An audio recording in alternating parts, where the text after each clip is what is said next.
Hey, I've got Raymond Ko here today. Very excited to be talking to you. How are you doing? Doing great. How are you doing? Yeah, I'm doing awesome. So, Cool. you've got a really interesting background. So, we want to definitely go into all of your juicy story today and find out more about you. But I'd like to always start off with Raymond, if you can introduce yourself to the audience and what do you do? I am a freedive instructor and I create content around freediving as well. And I live in Taiwan right now. Wow. Okay. Awesome. How are things in Taiwan? Taiwan's great. We came out of a lockdown period. I think a lot of countries in Asia around May or through the summer Yeah. had to deal with Delta. Hmm. But we managed in about 3 months get to near zero infections or single digit infections per day, and now we're at like one or zero every day. So um it was a yeah, things are all right here. Things are open. Okay, that's good. That's good. Yeah, Different story when we're in Australia over here. Nothing's open, but we're getting there. We're on the journey. yeah, yeah. Yeah. Okay. Now, do I know that you said you're in Taiwan? So how did you sort of like get there? Because you seem like you've been around the world as well. So yeah, fill us in on your journey. Well, I started out. So I've lived most of my adult life in Asia. I went to Shanghai to learn Chinese after I graduated from uni, Hmm. and then I bounced between after that I bounced between Hong Kong and Taiwan or Taipei, Right. working in finance. I was a trader for about 20 years. Wow. Okay. And yeah, so like about, let's see, 11, I've spent all about 11 years before moving back here in three different stints with different banks. And Hmm. last year I decided to move back with my wife back to here to teach freediving, not work in a finance job anymore, because this is actually where I learned to freedive first. I took my first two courses in Taiwan, and then I went to Indonesia to get my instructor certification. Hmm. Then I went back to Vegas with a plan of staying there for about 2 months, which is where my parents live. And I had to go there for a wedding. And then we were about to go to Mexico, then Europe to free dive, and then everything shut down. So we kind of reformulated our plans to move back to Taiwan Mm. because it was relatively COVID free. I think last year they had a span of 180 days without any COVID infection. So Yeah, that's yeah, awesome. So in terms of your because I noticed you've got like an American accent there. yeah. Where's that come from? I was born and raised in the US and yeah, spent my first 22, 23 years of life in Ah, the right. US. Yeah, Yeah. okay. Right, okay. Yeah, I so still can't get that American accent out of me, can I? it's strong, but I love it. I love like the American accent, and some people say they like the Americans like the Aussie accent as well, and it's just interesting. We just like Okay. what's different for ourselves. Um, So, in terms of the finance, so let's go back to that. So, has finance been something that you've always sort of wanted to do since you were young, or how did you get into that? Um, so when I got out of once I finished my program learning Mandarin in Shanghai, I moved to Hong Kong and I had to figure out what I wanted to do. And I didn't know.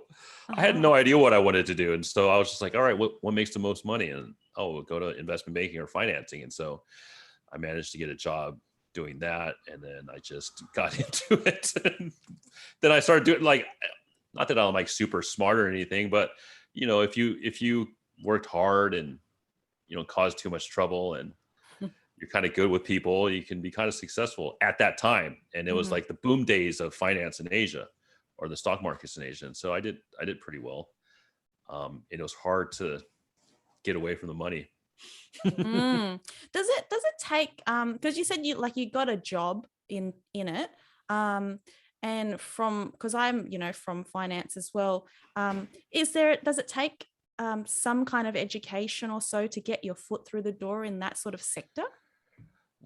At the time, there was a lot of people from the UK. They like even some of my bosses and colleagues. They didn't even graduate. They didn't even go to university. Barely even graduated. I think whatever they call high school in the UK. So Okay. in my not necessarily not necessarily, but obviously it does help. Mm-hmm. Yeah. But it gets yourself through the door, I guess, sometimes, right? Yeah. Okay. So when you got into finance, then how was that experience for you? It's quite nice because I got very successful in like 2 years. Within 2 years of taking the job, I was already making six figures. Wow. Okay. And this is like back in the late 90s, and it just continued for like 10 years of every year making more and more money. Yeah. And that just sort of became my identity. And Mm. being in the job or the position I was in, I think it's not the most conducive to the healthiest lifestyle, mentally or physically, right? So What do you mean by um that?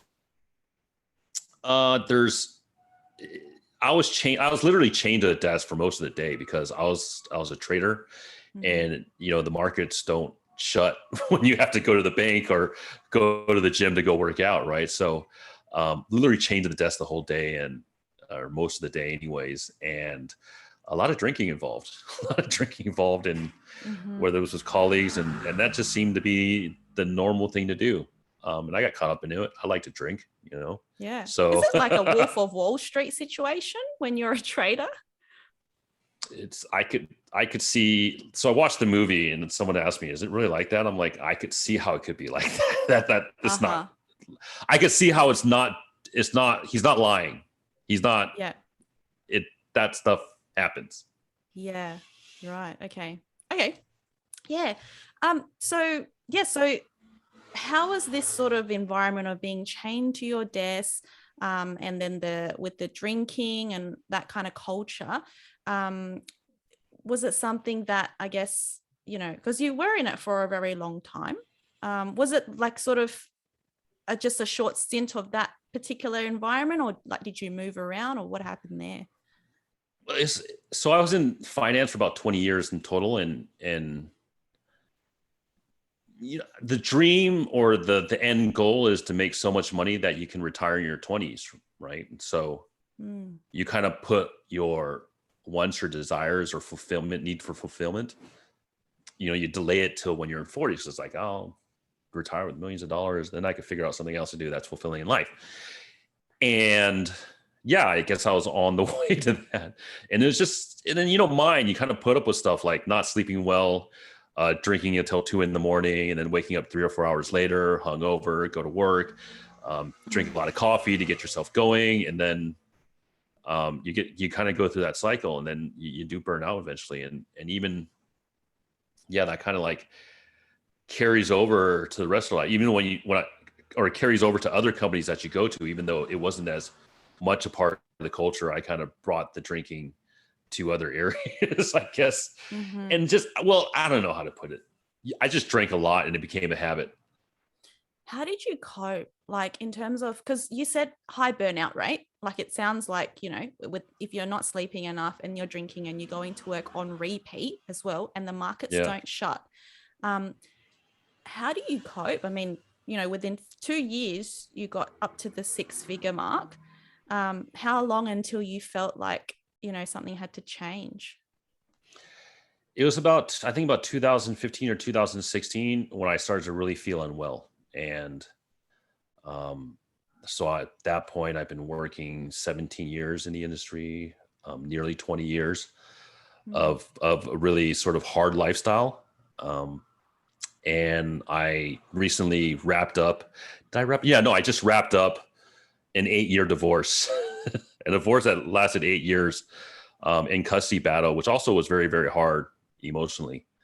And drinking through that as well kind of helped me cope, I guess you could say. Not the healthiest way of doing it, but that's what I knew how to do in terms of coping against adverse situations.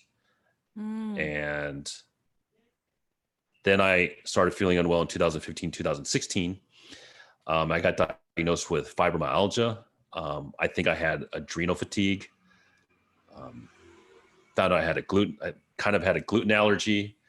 or chronic fatigue. Either way, whatever labels you put on it, I felt like crap. I felt terrible. I didn't sleep well.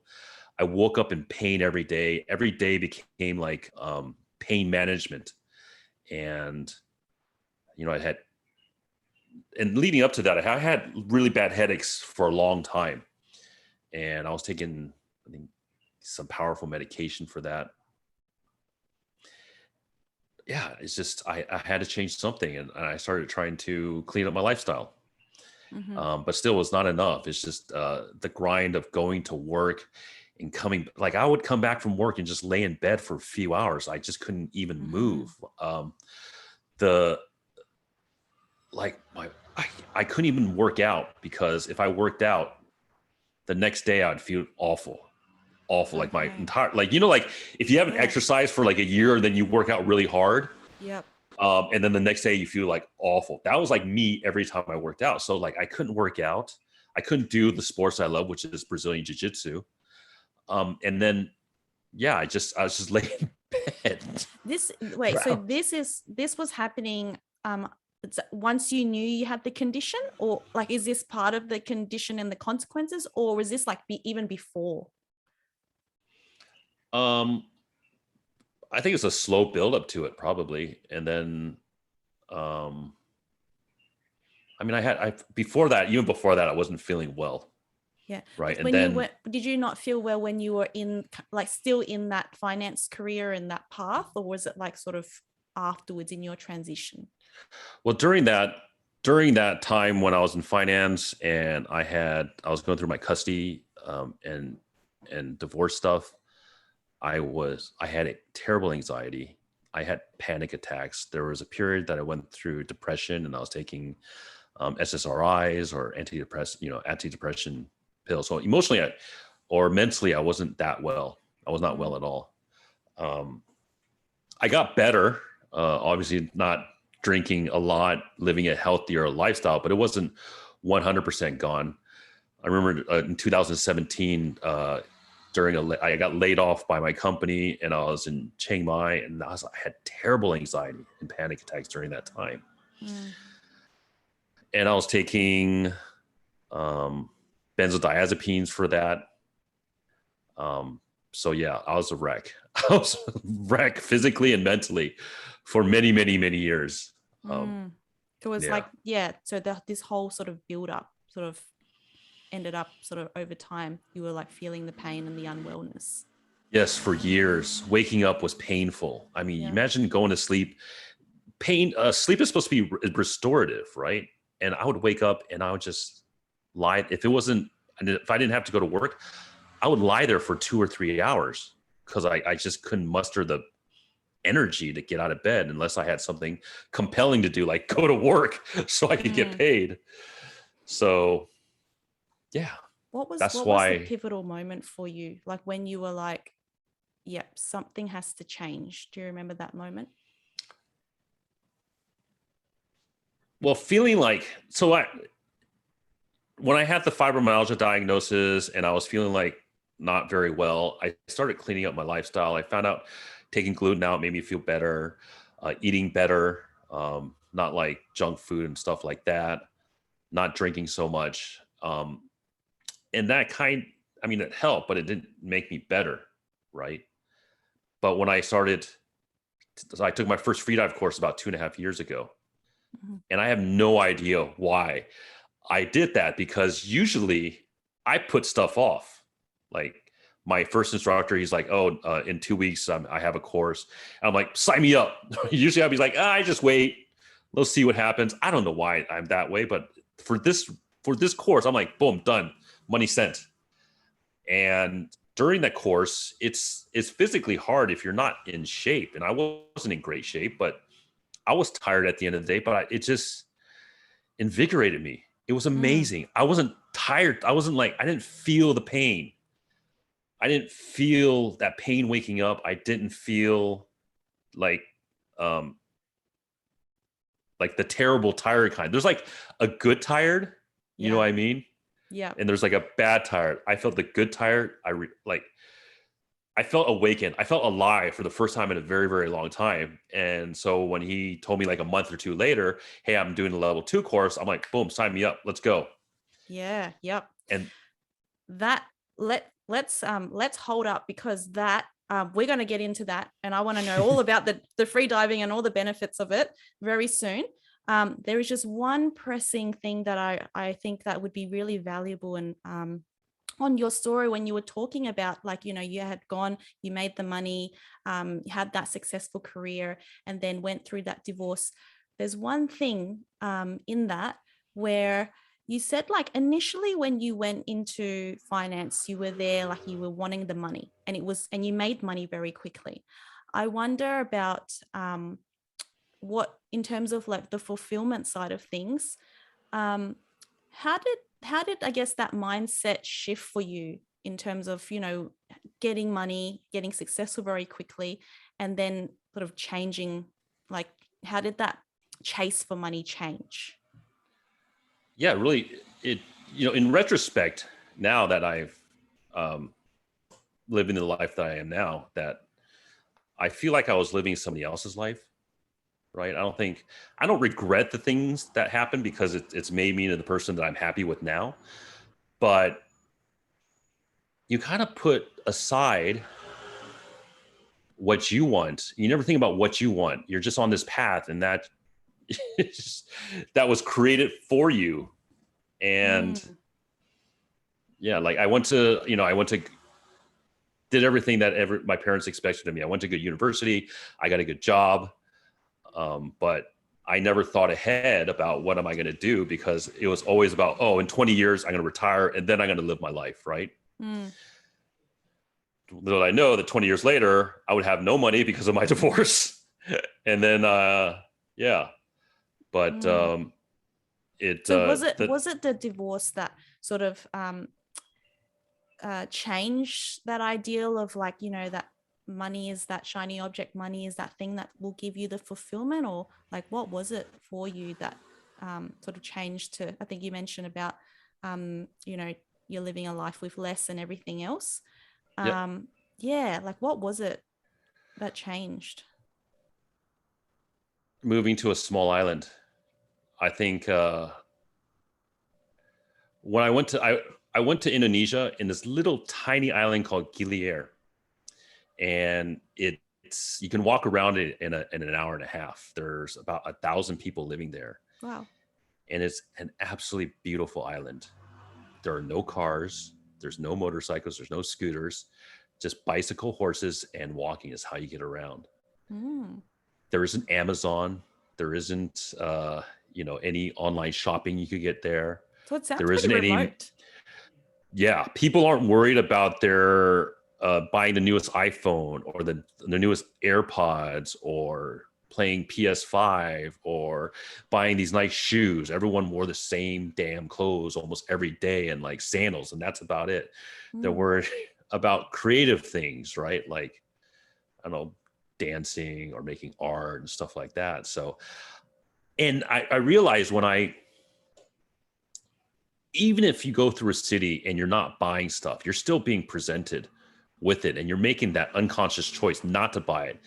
And that sort of wears down on you. And when you're in an environment where there isn't anything to buy, then you start realizing that you're released from this materialism and this want. Like, I have way less than I ever did in my peak, or even a couple of years ago. What did you have in your peak? Fill us in on what did you actually, you know, buy for yourself, or that you consumed? Because people would be really interested. People want all sorts of things. Like watches. We had a nice car. It wasn't like a sports car, but it was like a brand new Volvo SUV. Ferragamo shoes I liked a lot. That's pretty cool. My ex-wife liked her Chanel and Gucci and Louis Vuitton. So, and then flying, and always flying somewhere different and staying in nice hotels. So it was a comfortable, it sounds very like luxurious and comfortable sort of lifestyle. Yeah. Oh, champagne. I love champagne. Is it the Verve or whatever the Moet? I love Rosé Veuve. Yeah. Yeah. So good. See, because you had it so good, like, and then you go and, wait, did you move to the remote island like A year before, or ago. did you scope it out like before you decided to sort of leave this life that you had before?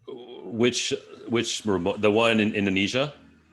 Yeah. Okay. So there was Indonesia. Was that after, I guess I like got laid off. okay. Yeah. So Within you were, like 3 weeks of getting laid off, I was on that island to take my certification course for freediving. okay. All right. So Yeah. the life of luxury, was this before the divorce? Or Yeah. you're Yeah. still, yeah. Okay. And I realize it's sort of, you're not happy, so you need this. It's kind of like keeping up with the Joneses, and part of it is also the dopamine hit of, I'm dissatisfied with life in general, and you just think you needed these things to be happy, but I'm the happiest I've ever been, and I have like almost nothing. Mm, yeah. So much contrast, isn't it? When you go to the other side. Um, in terms of, like, can you fill us in on, because I know for a lot of people that would be the dream. They want the Ferragamo shoes, the yacht or the car and the house and the wife and all of these things. But it's very, I guess I can see it can be very difficult to leave that all behind. Like when you've, invested a lot of money and time into all of these consumerism, all these materials. Um, how did that change? Like, how did you end up shifting or letting go of that side of things? Well, it wasn't. I can understand if I had to make that choice of just leaving my job and doing this, that would have been a very, very difficult choice. But I was laid off from my same company. So same company, laid off 2 times in 2 years. Oh, so And you got hired back. You went back and then yeah, again they laid off. yeah, and that was like 6 months into the second stint. Oh, And I okay. realized, when I went to Indonesia, my idea was just like, look, I'll get in this freediving thing and it'll be like a side hustle, right? I'm going to go back in the business and I could do this on the weekends, right? Very healthy, at least I could still do it twice a week and it'd be very invigorating. But yeah, I was always putting feelers out there to see if anybody was hiring. And, when you're 40 plus years, nearly 50, this is a young man's job. And the structure of it's more algorithms or more AI is doing the trading. They have less Okay. of a need for me. And so there's less and less jobs out there and they're not paying as much. Yeah. So they're really hiring juniors. They don't need someone like me. They don't need an old man on a trading desk. Yeah. So I realized I had to pivot. And so I'm putting a lot into this freediving, creating content. Mm-hmm. I'm getting into digital marketing as well. So I'm using my freediving business to experiment with some of my digital marketing skills, Mm-hmm. and then eventually I am starting to take clients in terms of web design or SEO work and stuff like that. So, Yeah. No, that's awesome. but I could see how hard it's a decision to make to go from. Especially, yeah. Yeah. But I tell you, like, when you're working, you think you need a lot more money than you think than when you're not working, right? How Because you're so? like, How so? I, when you're working, you're like, okay, so you're used to paying, let's say $300 for this ticket, right? When I go on a weekend trip, let's say, and then when you don't work, you're like, wow, if I could choose the peak time, then it's only costs $150, right? Yeah. Yeah. And when you're working and you go on a weekend trip, you're like, oh, I need that 5-star hotel. I'm just, I'm only going away for the weekend. I want to be super comfortable. You're like, I don't need to spend $300 a night on a hotel room. What? Like a Yeah. $50 Okay. room is fine, So then it's like, would you say that because when you're like safe and secure, you got your paycheck coming through, and obviously because of limited time and maybe options as well, would you end up sort of spending more because of having to, or just Yeah. sort of choosing to because you feel like it should be a reward? I think I was spending more because I think need that reward because Mm, I wasn't fulfilled. I wasn't happy. I needed something, right? And even yeah. just like, I don't know if this is related, but just let's take food, for example. And, I'm used to being living in a big city. I got my Japanese. Oh, should I have Korean? I'm going to have Indian, Fancy um, champagne. or Mexican, fancy champagne. You have all these choices, right? And I was, before I used to think if I didn't have those choices, life would be solely unhappy. But now I live on this small island and we almost eat the same thing every day. And it's not like, sushi and champagne. It's pretty basic stuff, but it's good fresh ingredients that's healthy for us. We have like vegetables that's grown on the island. We get fresh fish um, that's just caught, that's healthy, high omega 3s and stuff like that. Sounds very organic. Rice or rice noodles and pretty Yeah. basic stuff, but I'm super content. I'm Yeah. super content with what we're eating. I'm not having Mexican one day and Indian the next or anything, but Yeah. that's okay. I'm very, very content with what we have and very Yeah, happy. okay. So it's like when you do have the life of luxury or of the luxury of choice, and there is an abundance of choices, then the tendency, from what I gather, is that you end up wanting to get as many things as you can, or like have that Yeah. smorgasbord rather than, but you don't actually really need that. Yeah. I Really. think I'm realizing am I just getting dopamine hits every time and I'm just having a withdrawal, or am I just super unhappy that I need those hits um, of like variety to get me through life, right? Yeah. But yeah, I've truly tasted happiness, I think, and contentment and fulfillment for really the first time in my life. I have a wonderful wife. I'm living in this small apartment that I'm thankful for on a beautiful island, and I make money, introducing a wonderful potentially life changing activity to people. So I love that. financially, it's not great right now, but I got some plans. Got some plans. So Yeah, I think like when when you are in that kind of situation, you end up sort of figuring out things along the way. So um I want to go back to that journey for you to get introduced to, I guess, being a freediving instructor and making that move to Indonesia. What were the things that led you to make that kind of decision? I thought it was just it'd be a good side hustle while I had this main job. Yeah, but It was did something. someone introduce it to you, or how did you get that idea? Because it's like, whoa, it's very different from finance. Well, having after my second course, and I was like, whew, it was like confirmation. I love this. I love the way it makes me feel. I am happy. I feel reinvigorated.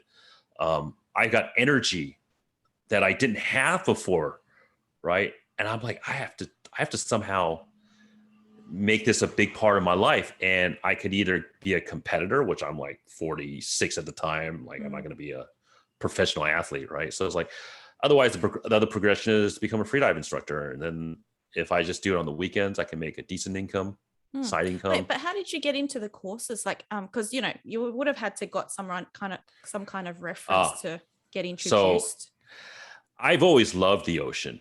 I remember Okay. being very little and going to the beach. We didn't live near it, but whenever we went to the beach, I would just roll around the waves. But I never found my place in the ocean. I've done fishing, I've done scuba, I've tried surfing, I've done all wakeboarding, all these sports in it. Nothing really made me feel like I did when I went freediving. And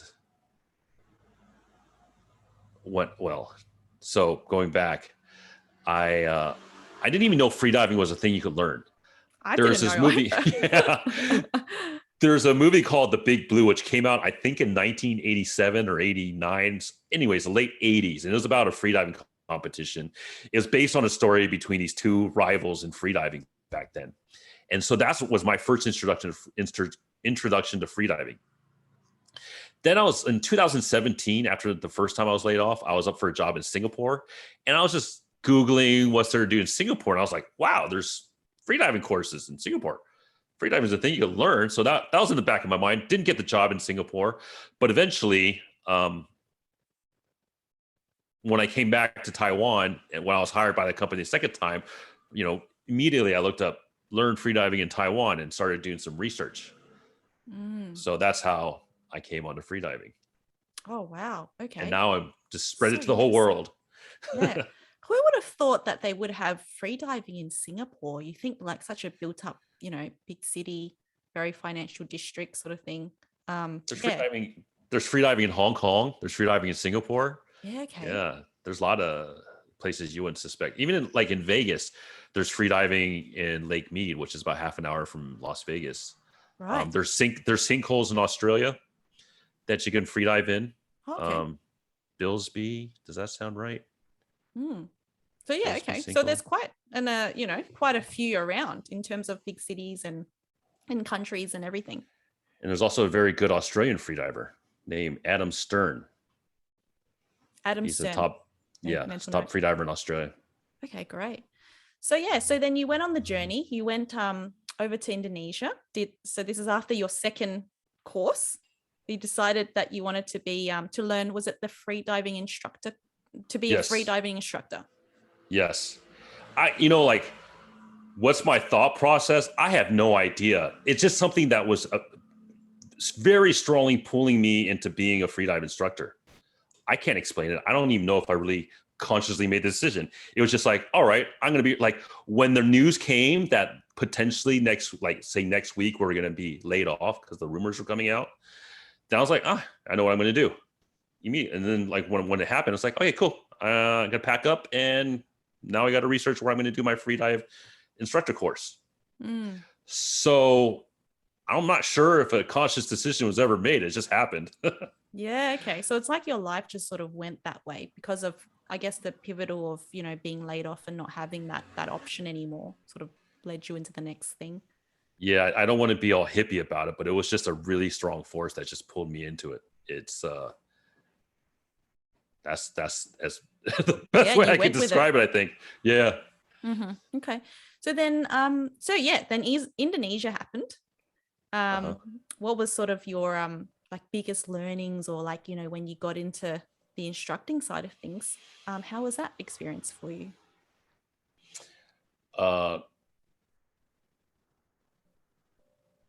Very rewarding.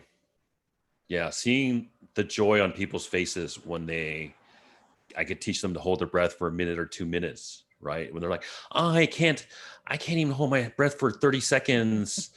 And then they do 2 minutes, it's like, wow, that's awesome. And then when first time I bring them out in the ocean, they go diving, and to see the joy on their face, this happiness that very similar to the one I have quite often when I dive down and just enjoy the beauty of the ocean, because when you're nice and relaxed, it just feels like the ocean is giving you this great big hug, and it just feels so good. I can't explain what is going on in my head or in my body, but it's like a drug, quite frankly. It's really like a drug. I feel so good after diving. Would you say that it's like a dopamine hit, kind of like when you're buying things, but much better? Or much more natural. Yeah, much more natural. But it's one of the most very influential book that I read maybe a couple of years before I started freediving is a book called The Blue Mind. And it's I think he's a marine biologist, and he wrote a book about how living, being near the ocean or waters is good for your mental and physical health. And some of the things that happen when you're in the water or in the ocean is that your cortisol levels decrease, the stress hormone of cortisol. Your brain waves start going towards the state of more relaxation, i.e. like alpha or theta brain waves, right? Yeah. And it's really like my meditation. Your totally present and mindful at what you're doing. You're not thinking about what happened in the past. You're not thinking about what's happening in the future. It's like hyper focused, being present. Mm-hmm. And what they say about scuba versus freediving, scuba you do to go look outside. Freediving you do it to look within. Yeah, because you're like you're in the yeah. ocean, not like And yeah. So I remember, Indonesia, sometimes I would wake up with a lot of pain from my fibromyalgia. And I knew I just needed to get on the boat, because once I was in the ocean, all that pain just went away like this big, like opiate or something, right? The pain just went away and it was amazing. I'd be the first one off the boat just because I wanted to feel that calmness that just takes away the pain. Give people an idea of the magnitude of pain that you were in when you were feeling all of that within your body. I don't know how to just, it's like you have a cold all the time. You know that before you come down with a cold, your body starts aching? Yeah. Or like kind of like a bad hangover. It was like that all the time. Oh, geez. It was be terrible in the morning, but it kind of just dissipates, through the day. And then towards the evening, as I start getting more tired, it sort of ramps up. And is there I guess any causes as to like how does someone develop this kind of condition, or is it just aging, or how does it come about? Well, I think it was for my Hep B vaccine. After my second dose, I started feeling terrible, and my doctor suggested I not take my third dose of hepatitis B vaccine. Mm-hmm. I think that was it. I was already not doing so great, but that sort of Like tipped me over. That tipped it over. Right. But okay. It's also, some people believe it's an autoimmune deficiency. Okay. Yeah. But whatever. Yeah, but obviously, it's happened, and then it's about like, can it ever be cured, or is it something that can just that has to just be maintained in terms of pain relief? It seems like something that has to be managed, but it's this year is the best I felt physically and mentally in a very, very, very long time. And I think, I did a lot of, I don't know if you know about the whole biohacking thing. I am on the journey. Okay. Yeah. So I listen, well, my son has autism, like he got diagnosed in 2006. And, a lot of people believe that it's a biomedical issue and that they get treated biomedically. And there was a lot of stuff wrong with them that we treated from more of a functional health perspective. Like detoxifying his body was, he was in awful shape in terms of his gut health and the amount of metals he had in his body and stuff. So I knew a lot about that. And so when the biohacking thing came out, it really resonated with me and for myself. And so I would try a lot of those things, bulletproof coffee and grass-fed steak and stuff like that. And so I did a lot of biohacking, and I finally hit sort of my spot, my what do you call it, like utopia or cure, the combination that I need. So I think a lot of people, it's not like Western medicine where one thing works for everybody. You just gotta experiment with different things and find what works for you. But I think one of the things that for this year anyways was really fixing my sleep. And like I tape my mouth shut when I sleep, because I used to have sleep apnea, or I had sleep apnea. So I tape my mouth shut so I breathe through my nose, and I started sleeping a lot better from that. I have like this meditation app that I use that really helped me sleep through the night. And then sunlight is so good. Like when I wake up in the morning, I go for like a half an hour walk with my shirt off, just so I can maximize the sun. And that was one of the biggest things that I did that's absolutely free that really helped my sleep. So now I'm sleeping the best I ever have for like 30 years. That's awesome. Yeah, there's so much power and so much I guess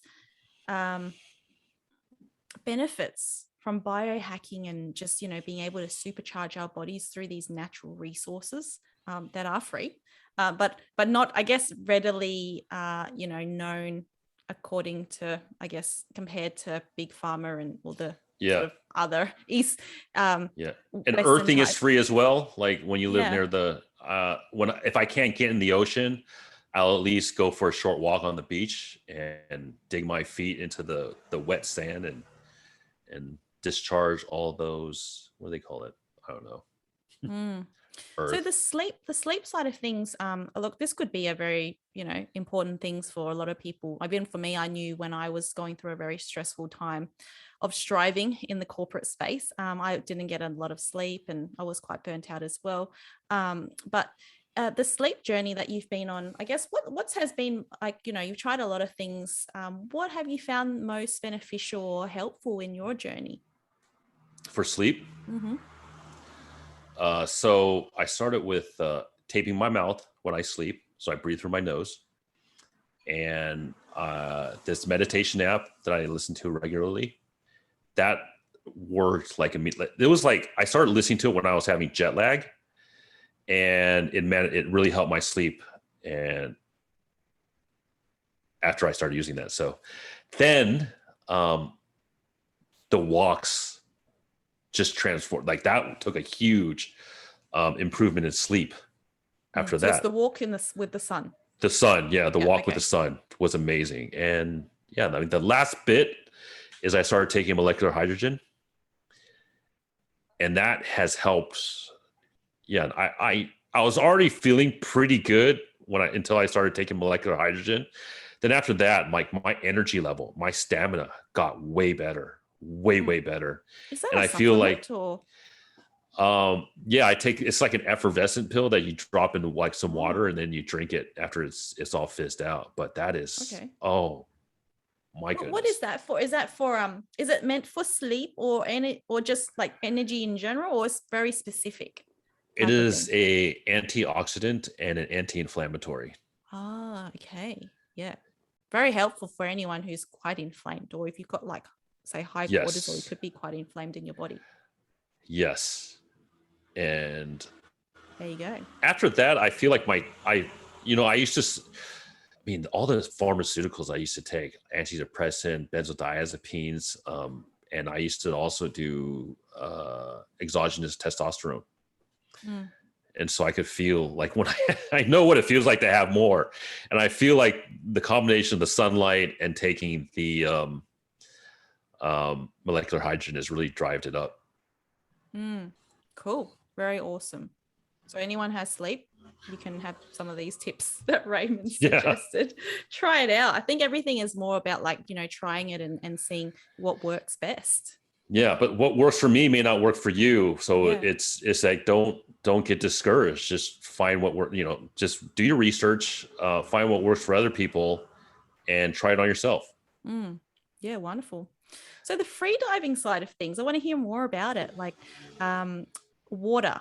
Let's talk about, I guess, what you experience in terms of, I guess, because water is almost like it's a biohack in itself. Because I've heard, there's certain like negative ions that helps to sort of recharge your body and heal it as well. But you would know more about it. Like talk us through, I guess, what you've learned along about water. Oh, because I'm also like I listen on there's a podcast that just talk about hydration. But yeah, like I said before, being in water, actually, you're earthing, you're lowering your cortisol levels, you're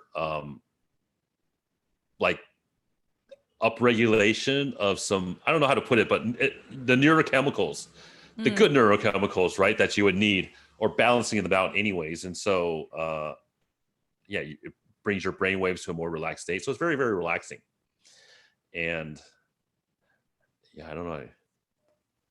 It's good for my skin. Yeah, because there's salt and minerals and, different things within that.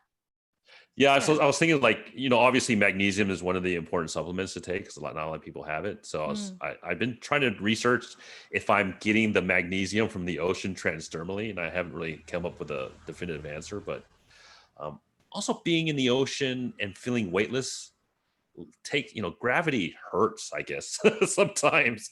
And to be Mm, able to float, having an hour or two, couple times a week feels very refreshing, I guess you yeah. could say. I don't need to pay like, $100 to go spend 90 minutes in a float tank. What's your I guess what's your point of view on the sedentary lifestyle coming from someone who, spent like 2 decades pretty much in, you know, a very off chained to the office, or like you said, chained to your desk. Yeah, what's the difference? Like what's your viewpoint, and what do you find is different from then till now in terms of that lifestyle? Well, I certainly feel like it was making me older. I was getting um, pain in my neck and shoulders that I always had to get massages to sort of undo the damage from sitting like at a same desk for 10 to 12 hours a day, right?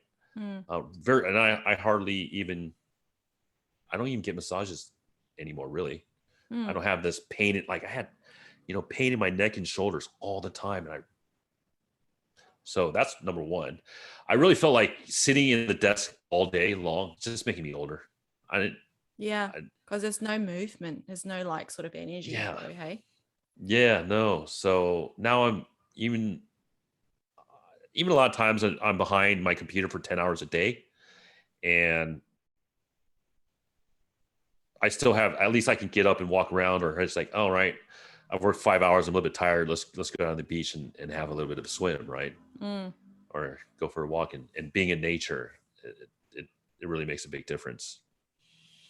What about for your eyes? Like, I'm just thinking 10 to 12 hours a day, like just with all the screens, like, how many screens were you working with? And I guess, did that sort of affect your sleep and everything? The max I had was like 8.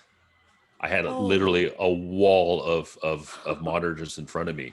Yeah. Not to mention like the radiation, the EMF, and all that stuff. So I recently was in quarantine in May or June. I was in quarantine in June for 2 weeks, and it got to the point where my eyes were not even. They were getting really bad, and I was getting really scared. That's like, do I have glaucoma or something? But I realized it was just I needed to look outside. I had to make it a point, because for several days I was just looking at a computer screen all day Mm. in quarantine because there's literally nothing else to do. So I had a window, so I made a point to go look outside for several minutes at a time sometimes. And so yeah, I do not want to go back to that lifestyle. Yeah.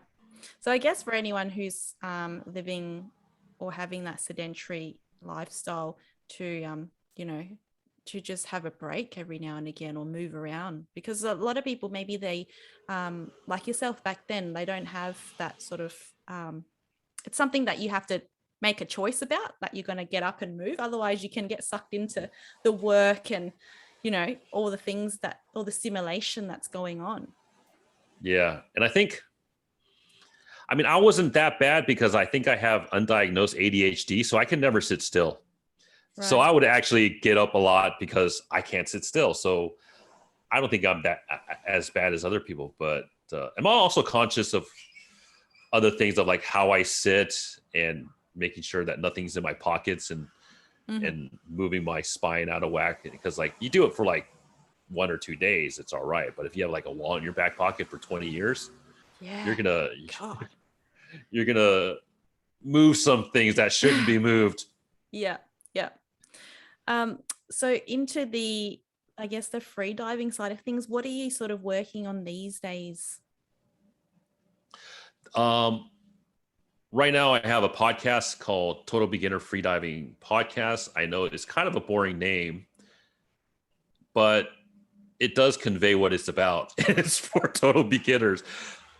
There's a lot of The internet's wonderful, and there's a lot of content out there for freedivers, but they're not a lot for people who know nothing about it. So I wanted to fill the gap in terms of content between, oh, I didn't know freediving was a thing that you could learn, to actually taking a course. So it explains why you need to take a course, how to choose a course, how to choose your equipment, some basic concepts. But I don't want to teach freediving online because it's not I love learning online, but this is definitely something you need to be out in the water learning from a professionally trained instructor, because freediving, it's got a bad rap as being dangerous. Some stat I saw that it's the second most dangerous sport in the world, with base jumping being the most dangerous. But would you go base jumping without taking a lesson? Hell no. Yeah. Yeah. So predominantly it's the people who are untrained in freediving who are dying from freediving. Right. Okay. So if you don't know what you're doing if you don't know what you are doing and you're freediving, it's super dangerous. But if you do know what you're doing, it can be relatively safe. Even in 2019, you had the representative for Australia in snowboarding. He died freediving or spearfishing, but he was alone. And that's like the first rule of freediving, is to never dive alone. And so unfortunately, he perhaps fell unconscious while he was spearfishing, and there was nobody there to save him. Yeah. And unfortunately, he passed away. So very dangerous if you don't know what you're doing. Yeah. Yeah. So there's quite a bit of like skilling involved. Absolutely. Before you go into it. In terms of I guess generally, because there's obviously equipment, you've got to have certain preparations before you go in. I mean, generally, would you say, like, how much would it cost someone to sort of get started, or just to be able to get all the gear if they're actually considering to get into it? Well, I've looked around the world, and generally a first level freedive course would cost about US dollars 300 to 500. And I've priced this like in the Philippines and Thailand and Indonesia, Hong Kong, Taiwan, US, and it's about 300 to 500 US dollars. Now, if you're getting into it for first level course, I wouldn't recommend buying any equipment. For my first course, I got it all from my instructor. And then after that, I started buying some equipment once I realized I absolutely love this. But beginner freedive equipment could cost you about $400 to 500 US dollars. No, I mean, that's more intermediate. This is intermediate. Okay. So it'll be, lower than that. If you went for the super cheapest of everything, you probably can go like $200 to 300 US dollars. Yeah. But you can also go on. There's a lot of freediving or spearfishing Facebook groups, like in every region. I even started one in Las Vegas, and you can go on there and look for used equipment. Okay, cool. And do people have to, I mean, when you're doing the freediving, you have to go quite far into the ocean, or are there like, Not necessarily. In somewhere like Panglao, Philippines, a 50-meter swim, or I heard, or even less than that, you can get to very good depth. In Taiwan, for beginner course, we'd swim out about 150 to 200 meters. And there's also, when I was on Gili Air, we took boats out to dive. Yeah. What's been like your most amazing experience, or the thing, what have you seen in the ocean, or something that's really, been impactful for you? I get asked that a lot, but I haven't seen anything super interesting, really. Unfortunately, I mean, I saw like a mula mula, a baby mula mula once. Do you know what that is? No. It's like those. It's like those big round sunfishes, but I saw like a little baby one, and like they're really hard to find. Right. And so I saw one. I saw a swordfish kind of jump out, maybe like 50 meters away from me. That's about it. Nothing too exciting. Oh, in Xiaoliuqiu, the island that I live on and teach from, there's like 800 sea turtles. Wow. That would be pretty cool. Cool. Almost like 90% of the people who come in the island and go in the water, they will see a sea turtle. Yeah. Wow, that would be amazing. The remote island living, the lifestyle, how is that for you? Is this something that you see yourself doing long term, or fill us into that sort of lifestyle for anyone considering to make that kind of move for themselves?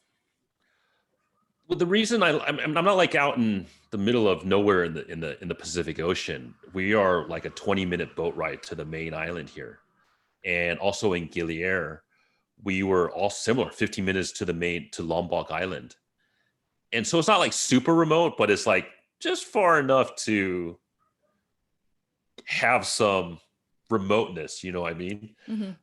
When there's a typhoon, they actually shut the ferries for like a day or two, so we can't get on or off the island. So Yeah, that would be a bit scary though, is it? Like if you're on the island, then you don't have the access as well. They shut it off. but I'm pretty good at fasting, so if I don't eat for a week, I'm okay. I just need Okay. water. Yeah, water is life. Yeah, so I have some reserve water here, so it's all right. I'll Yeah. be fine. The one of the things that I'm really curious about is the fulfillment side of you for you. Um, what does fulfillment, or how do you do fulfillment nowadays compared to, I guess, the past? Well, the past, I mean, I didn't have any fulfillment other than having children and trying to raise them as the best father I could. And that was where my fulfillment came from. But I needed elsewhere, right? And I wasn't getting it from my job. Um, I was doing Brazilian jiu-jitsu, and that was giving me a lot of fulfillment of getting better at that and forming some great relationships at my gym there. But I couldn't do Brazilian jiu-jitsu anymore because of my fibromyalgia. I would go in for one day and I couldn't even felt in total pain the next day. So I just, there isn't even like, it's just a feeling.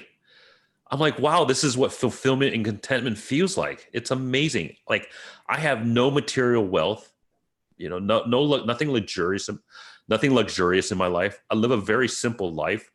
I don't eat fancy food. We have wine or whiskey once in a while. A So little bit of no cheese. more verve or No more Moet. Vove. Yeah, can't remember the last time my lips touched champagne, but that's okay. Yeah, That's okay. I don't alternatives. mind it. I really prefer this life that I'm living right now, and so I'm very content. I'm very happy. For the first time in decades, I think I'm truly, truly happy.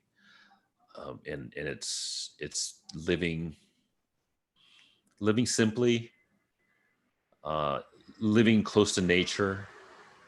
It's doing work that's helping other people. It's finding internal peace with life, I guess. Yeah. Yeah, I that's hate to beautiful. sound cheesy, but that's how it is. Beautiful definition. I don't even have to ask you that question because you think you've already answered it. Okay, so now come to sort of the last question, because the first one you've answered already. I usually ask two, but the last question is when after you've just imagined that now obviously you've conquered the first 40 something years of your life and the career and the money, and you've gone through all that journey. Now you're on this, free diving, and you're the free diving nomad, as you say, now, and imagine like you're impacting lots of lives, and like a lot of more people are becoming more fulfilled because of you.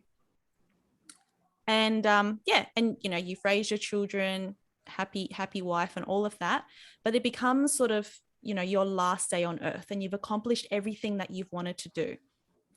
What would be the message that you want to send to the world or give to someone else? Wow.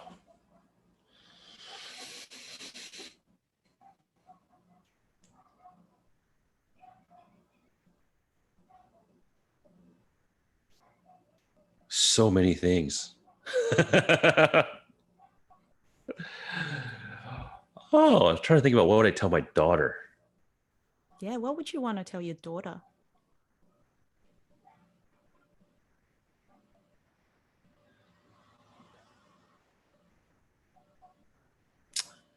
Gotta live your life. Don't live your life for anybody else, right?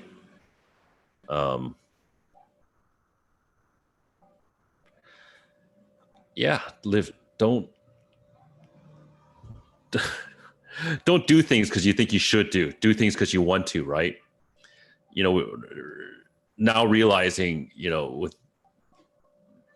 coming into the wiser years, right, that a lot of things we're doing is just because of social construct, or because whether it's our culture or society or our parents telling us we have to do, like, you got to go get a good job, you got to get married, you got to have children. These are all things that were invented to sort of keep you, I don't know, you don't have to do those things, if it's live your life, don't live somebody else's life.